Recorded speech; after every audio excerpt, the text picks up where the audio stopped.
최근 200년 동안 전 세계를 지배한 것은 화석연료였습니다. 하지만 화석연료는 크게 두 가지의 문제점이 있었죠. 심각한 환경 문제를 일으키고 매립 자원의 한계가 있다는 것입니다. 그래서 주요 선진국들은 에너지 효율이 높고 오염 물질 배출이 없는 청정 에너지인 수소를 활용한 수소 사회를 외치기 시작하며 수소 에너지 개발에 많은 시간과 돈을 투자하고 있습니다. 수소 사회를 가장 가깝고 현실적으로 느낄 수 있는 것은 바로 수소 전기차인데요. 수소 전기차는 수소와 공기 중의 산소를 반응시켜 얻은 전기를 이용해 운행하는 방식이기 때문에 이산화탄소가 전혀 배출되지 않습니다. 현대차의 수소차 넥소가 전국 도로 곳곳을 달리고 있고 창원시는 전국 최초로 2020년 6월부터 수소버스 운행을 시작했습니다. 대한민국뿐 아니라 다양한 나라들이 수소 경제에 앞장서며 일상에서도 수소를 활용한 교통수단이 많아졌습니다.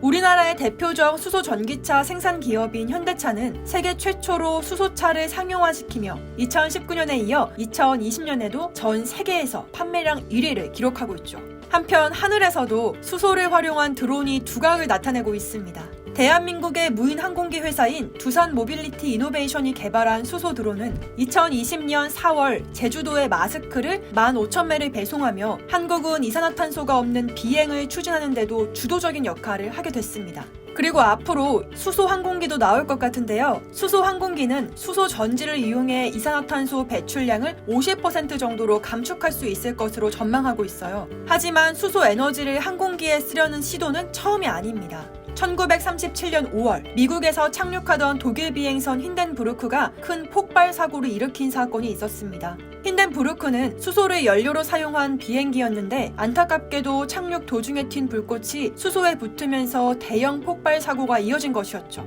환경에 해가 되지 않는 비행기를 개발하는 것도 중요하지만 수소 연료의 위험성을 알려주는 계기가 됐습니다. 그래서 그동안 수소를 비행 연료로 쓰지 않았습니다.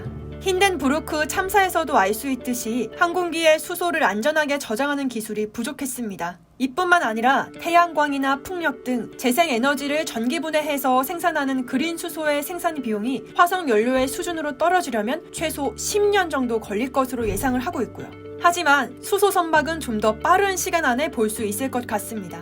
대한민국은 5년 안에 온실가스를 70% 정도로 줄일 수 있는 수소 선박 기술을 확보하기 위해 발벗고 나서고 있습니다. 항공기나 선박의 석유를 대체할 친환경 연료로 수소가 주목받고 있는 이유는 수소가 다른 연료에 비해 가볍고 수명이 길기 때문입니다.